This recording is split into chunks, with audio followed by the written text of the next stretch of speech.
Assalamualaikum warahmatullahi wabarakatuh. Saya Fajar Ayunin Khairun Nisa, mahasiswa PPG Prajabatan Gelombang 2 Universitas PGRI Madiun. Pada mata kuliah Filosofi Pendidikan Indonesia ini, saya akan mempresentasikan di topik 5, mulai dari diri. Ki Hajar Dewantara mengenai pendidikan memiliki dasar pemikiran, yaitu dalam kegiatan pembelajaran harus memperhatikan bagaimana cara memerdekakan peserta didik, baik secara fisik, jasmani, maupun rohani. Proses pembelajaran harus disesuaikan dengan kodrat alam dan kodrat zaman. Dengan demikian, pendidikan yang berpihak pada peserta didik adalah pendidikan yang menempatkan kepentingan siswa dalam beberapa aspek pendidikan, dengan memberikan kebebasan, kreativitas, dan tanggung jawab kepada peserta didik. Rancangan pembelajaran hendaknya disesuaikan dengan kebutuhan, kemampuan, dan karakteristik peserta didik sehingga mereka dapat merasakan kemerdekaan dalam proses pembelajarannya.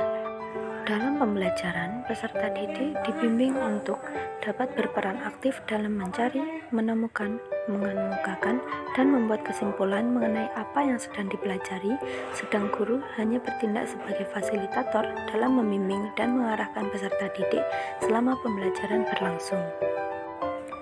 Sebagai seorang calon guru profesional, hendaknya saya dapat memaknai dan menghayati pendidikan yang berpihak pada peserta didik dan memerdekakan peserta didik dalam konteks pendidikan saat ini. Hal ini dilakukan untuk menghadapi segala perkembangan kurikulum yang telah disesuaikan dengan perkembangan zaman di abad ke-21 atau zaman modern saat ini. Peserta didik dituntut untuk memiliki keterampilan 4C, yaitu critical thinking atau berpikir kritis, communication atau kemampuan berkomunikasi, creativity atau kemampuan dalam kreativitas, dan collaboration atau kemampuan dalam berkolaborasi. Dalam merancang rencana pembelajaran harus menekankan 4C dan disesuaikan dengan kemampuan serta kebutuhan peserta didik, sehingga dapat menciptakan generasi yang unggul di zaman modern serta bermanfaat untuk dirinya sendiri, masyarakat, dan bagi negara Indonesia. Dalam proses pembelajaran, pasti akan ada interaksi antara pendidik dan peserta didik. Agar interaksi tersebut dapat menjadi bermakna, sebagai seorang pendidik, kita harus dapat merancang pembelajaran yang akan berpihak pada peserta didik dan dapat memerdekakan peserta didik dengan memperhatikan karakteristik, kemampuan, dan kebutuhan anak.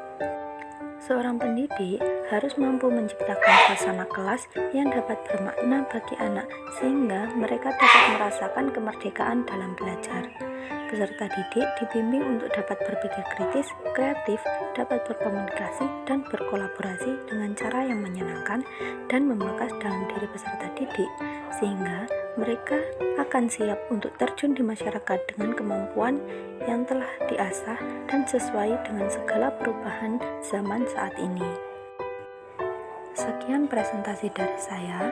Mohon maaf apabila ada kesalahan dan terima kasih. Wassalamualaikum warahmatullahi wabarakatuh.